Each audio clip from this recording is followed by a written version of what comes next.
Most teachers who say they want to leave teaching never actually leave. Not because they can't, not because they don't have the skills, but because they confuse thinking about leaving with actually doing something about it. I spent 2 years wanting to leave before I did. You know what changed? I stopped waiting to feel ready and just picked something. Not the perfect thing, no, just something. Hey guys, I'm Keith and I taught for 14 years in multiple countries before I left to become a data analyst. And today, I'm going to walk you through the exact 5 steps I used to prepare for a career change while teaching full time. I did not quit first, and I did it in just 1 to 2 hours a night for 18 months, and then 6 months of application while back in the Philippines. Here's the lie you're telling yourself right now. And I know you're telling yourself this because I told myself the same thing for 2 years. I'll start preparing when I have more time, when I'm less tired, or when summer hits. And you know what? That's bullshit. You'll never have more time. Teaching doesn't give you more time, it takes more. You'll never be less tired.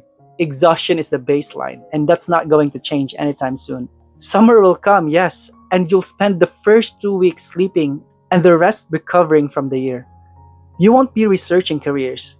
You'll be trying to remember what it feels like to be human again. And you'll never figure out what you want to do by thinking about it. You figure it out by trying something and seeing if it sticks. Here's what you're actually doing. You're waiting for permission. You're waiting for some external force to tell you it's okay to start. A sign, a crisis, a breakdown. Something that gives you permission to prioritize yourself. And I'm sorry to burst your bubble, but that's never coming. Because the system is designed to keep you where you are. Every time you think about leaving, your brain floods with guilt, fear, and doubt. And you tell yourself, maybe next year, maybe when things come down. And things will never come down. That's the point. So the first step is to pick one thing. When I decided I wanted to leave, I did what every teacher does. I researched. I made a list of possible careers, like data analyst, project manager, instructional designer, corporate trainer, curriculum developer, researcher, learning experience designer, all of those stuff that was interesting to me. And then I spent 2 weeks researching each one, like reading articles, watching YouTube videos, analyzing salary data, making pros and cons lists. And you know what I had at the end of those 2 weeks? Nothing. Just more confused and a color-coded spreadsheet that I'd never look at again. I experienced what psychologists call analysis paralysis. And here's what finally got me unstuck. And this is the part nobody tells you. I didn't choose data analytics because it was my passion. I didn't take a personality test that says, hey, you're a data analyst. And I didn't have some epiphany. I chose it for 3 dumb practical reasons. 1, it paid significantly more than teaching. 2, the jobs were actually available. And 3, I could learn it online using free resources like YouTube and free courses. That's it. And here's the thing that'll piss off the career coaches. It worked. Because here's the secret they don't want you to know. You can't figure out if you like something by researching it. You can only figure it out by doing it. You're not making a permanent life-defining decision. You're just picking a direction for the next 90 days. And here's what you do right now. Right now. Pause this video and open your notes app or your notebook if you have one. Write down 3 careers you've vaguely considered. Don't overthink it. Then answer these 3 questions. Can I realistically learn the core skills in 1 to 2 hours a night while teaching full-time? Are companies actually hiring for this right now? Will it pay me enough to justify leaving teaching? If you get 3 yeses on any of them, that's your pick. And commit to it for 90 days at least. No second guessing. Pick one and start tonight. You can adjust later if needed. And if you're still stuck, here's a thought. Flip a coin. Heads is option A, tails is option B. And the moment it is in the air, you'll know which one you're hoping for. And that's your answer. Step 2 is to build a routine. Okay, once I picked data analytics, I got excited. And when I get excited, I do what all teachers do. I overplan. I bought 3 courses in Udemy during a sale. I bookmarked 47 YouTube playlists, found the perfect learning roadmap on Reddit, and made a study schedule with color coded time blocks and specific milestones.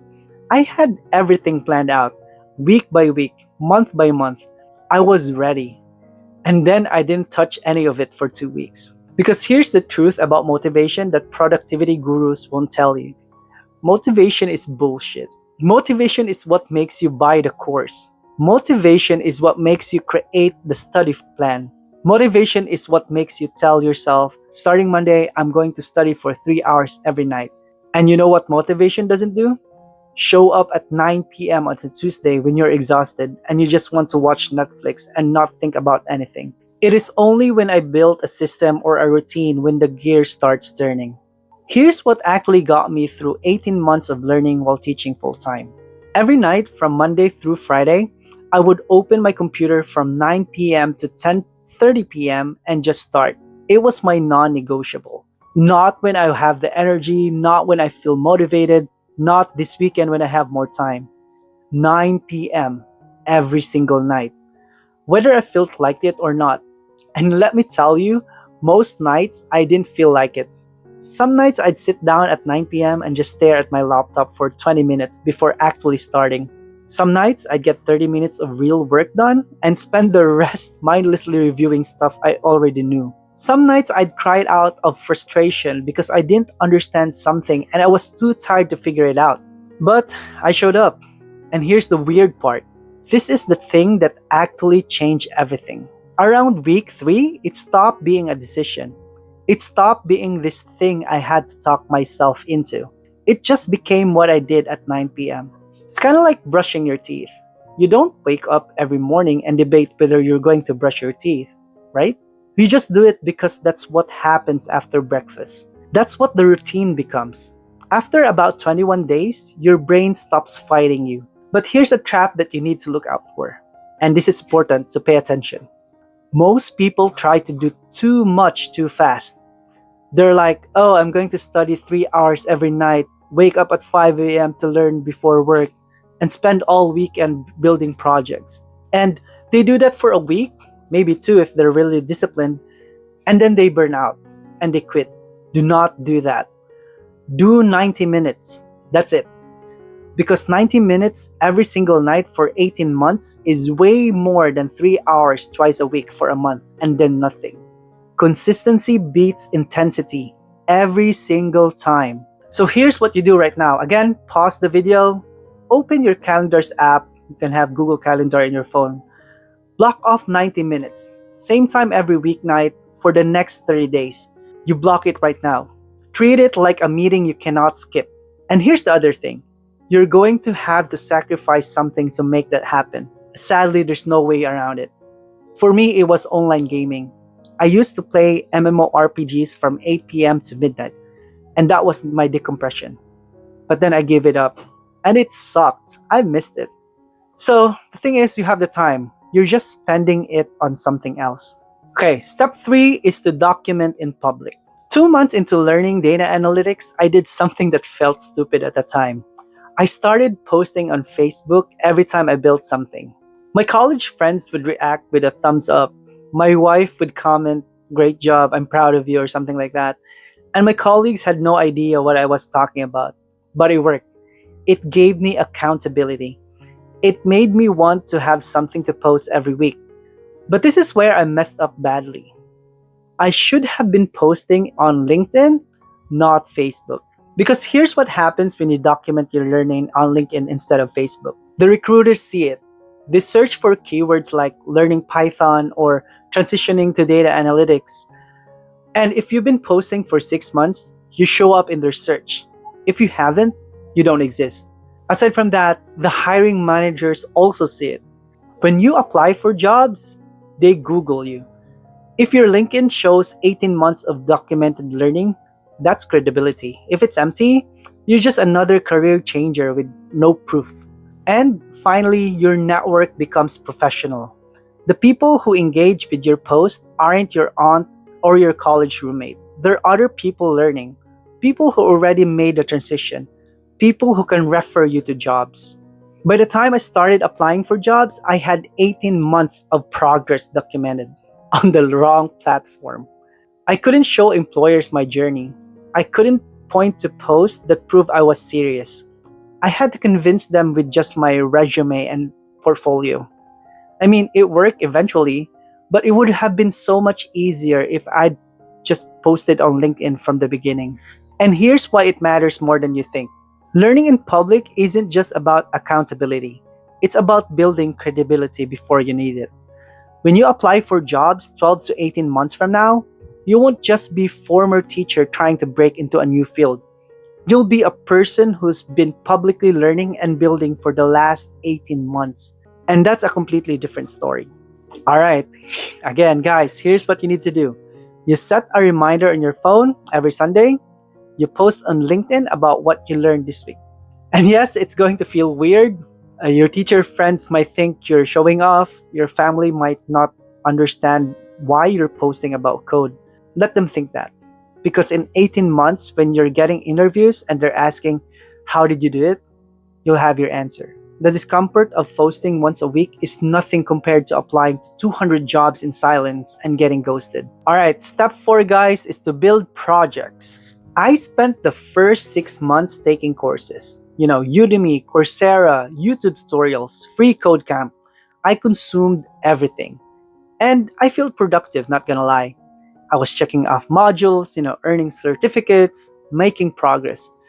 But I wasn't actually building anything. And when I finally started applying for jobs, this is around 18 months or month 18, I'd get past the resume screen sometimes.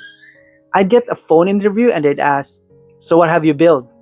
And I say, well, I completed this course and blah, blah, blah, and got the certificates. All right, that's great, but what have you actually built? Silence. Because I hadn't built anything.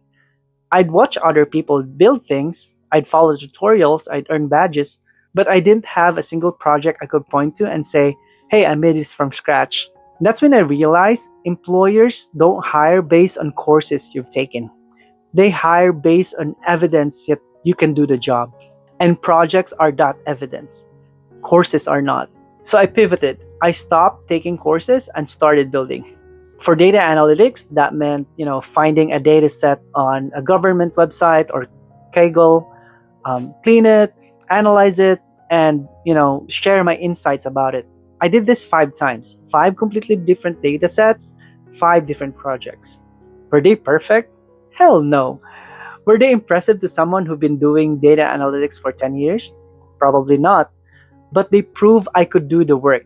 And when I went back into interviews and they asked, what have you built? I could send them links. I could walk them through my thought process. I could show them the actual work. And that changed everything. So my advice for you guys is that after 3 to 6 months of learning fundamentals, you stop consuming and start building. If you're learning data analytics, you build 5 dashboards analyzing different data sets. If you're going to be in a web development space, you build 3 actual websites. If you're going to pursue UX design, for example, then you can redesign 2 apps you actually use and document your process. And then you make them public. You can put them on GitHub, link them on LinkedIn, or put them in your portfolio. And here's the thing, make them interesting. Don't just do the boring practice projects everyone does. If you're learning data analytics, don't just analyze another Titanic data set. Find something you actually care about, like teacher salary or school funding, or analyze something that matters to you. Because here's the secret, your projects are also your story. When you walk in an interview and show them a project analyzing teacher burnout, they're not just seeing technical skills. They're seeing someone who cares about education and brings that perspective to data. And that's your competitive advantage. Step 5, you apply before you're ready. After 18 months of learning, I finally felt ready to apply. I had the skills, I had projects, I had portfolio, I'd been posting on LinkedIn, and I'd network a bit. So I started applying, and I got rejected a lot. Not just ghosted, although plenty of that too, but actual rejections. I got sick of reading rejection emails every morning when I opened my email. I applied to hundreds of jobs over 6 months. Hundreds. And here's what I learned during the 6 months of rejection. The application process is the learning process. Every rejection taught me something. Like, my resume wasn't highlighting the right skills. I was applying to jobs that wanted 5 years of experience when I should have been targeting entry level. My cover letter was talking too much about teaching and not enough about transferable skills. I wasn't using the right keywords, so I wasn't getting past automated screening. I rewrote my resumes 8 times. Not tweaks, like completely rewrites. I changed how I talked about teaching experience. If you want to know more about that, I created a video. So, link in the description if you want to check it out. I learned what interviewers actually cared about. And here's a hint, they don't care that you can manage a classroom, they care that you can manage projects, handle ambiguity, and communicate properly. And none of that learning happens if you wait to feel ready. The truth is, you'll never feel ready.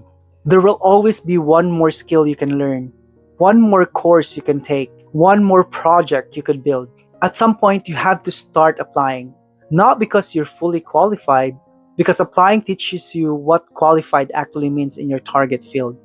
So, my advice to you guys is that after 6 to 12 months of learning, not 18 when you feel ready, but 6 to 12 months, start applying.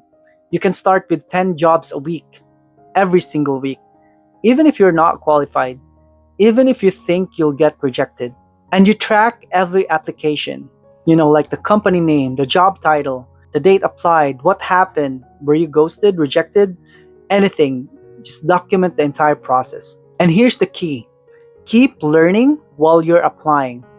Don't stop building project just because you're job searching. Don't stop posting on LinkedIn. Don't stop improving. Because here's what happens. You're applying and getting rejected while also getting better. Your skills are improving. Your projects are getting stronger. And your resume is getting tighter. And eventually, and this took me 6 months and hundreds of applications, you hit a tipping point. Your skills finally match what employers are looking for. Your resume finally highlights the right things. Your story finally makes sense to hiring managers. And then you start getting interviews, second interviews, and then offer. For me, that happened around application number 150. I don't know, I can't remember, but it worked. You see, your energy isn't gone. It's just being wasted on things that don't move you forward. Also, can we just acknowledge how absurd this is for a second? You spent 4 years and probably $40,000 if you're in the US getting a teaching degree. Student loans, practicums, certifications, state exams. And now you're hesitant to spend 1 to 2 hours a night for 18 months learning something new? For free? On YouTube? You'll spend 40 hours a week teaching kids who don't want to learn. But spending 10 hours on a week teaching yourself something you actually care feels like too much? Yeah, so the math isn't mathing. Also, you became a teacher because you believe in education. You believe people can learn and grow and change. But somehow you don't believe that for yourself? But here's what you're really afraid of. And I know this because I was afraid of it too. You're afraid of becoming someone who quits. Because teachers don't quit. Teachers persevere. They sacrifice. They stick it out. And if you leave, what does that say about you? That you weren't tough enough? That you didn't care enough? That you're a quitter? Let me reframe that for you. Staying in a job that's destroying your mental health isn't perseverance. It's self-destruction. Leaving a job that's making you miserable isn't quitting. It's growth. You're not just a teacher. You're someone who can learn new skills, adapt to new environments, and build a completely different career from scratch while working full-time. And I don't know what to tell you, but that's badass. I spent 14 years teaching. Those 14 years didn't disappear when I became a data analyst. They became my competitive advantage. The skills transferred: communication, problem solving, working under pressure, managing impossible deadlines, explaining complex concepts to people who don't care. Those teaching skills are valuable in corporate jobs. And the only thing that didn't transfer was the burnout, the resentment, the Sunday dread. And that's the whole point. Look, I'm not going to blow smoke and tell you this is easy, because it's not. 18 months of learning, 1 to 2 hours a week, 5 days a night, while teaching full-time, while exhausted, while burned out. Then 6 months of applications, hundreds of rejections, dozens of interviews where you feel like you're an imposter, moments where you think, Why am I even doing this? This isn't a quick fix. This isn't leave teaching in 30 days with this one weird trick. This is a grind. And some nights, a lot of nights honestly, you're going to want to quit. Here's what kept me going, and this is the only mindset that works. I didn't think about 18 months. I didn't think about the hundreds of applications. Hell, I didn't think about the finish line. I thought about tonight. I asked myself every night, can I do 20 minutes tonight? Yes? Then just do that. Tomorrow, same question. Can I do 19 minutes tonight? If the answer is yes, then I do that. I didn't obsess over the outcome. I just focused on showing up for one more session. And after 18 months, I looked back and thought, holy shit, I actually did it. And you can do this too. But only if you start. Not Monday, not after winter break, not this summer when you have more time. Like tonight. If you want the full breakdown, the exact strategies I took, the mistakes I made, the specific schedule I followed, I wrote a book and it's called The After Hours Teacher. It's the exact system I use, designed for teachers who are exhausted and working full time and don't have energy left. Every chapter assumes you're tired. Every strategy is built for someone who has 1 to 2 hours a night max. Links in the description if you want to check it out. If you are still unsure whether to leave or not, watch this video next where I shared 3 signs that you might be ready to leave the classroom. I'll see you there.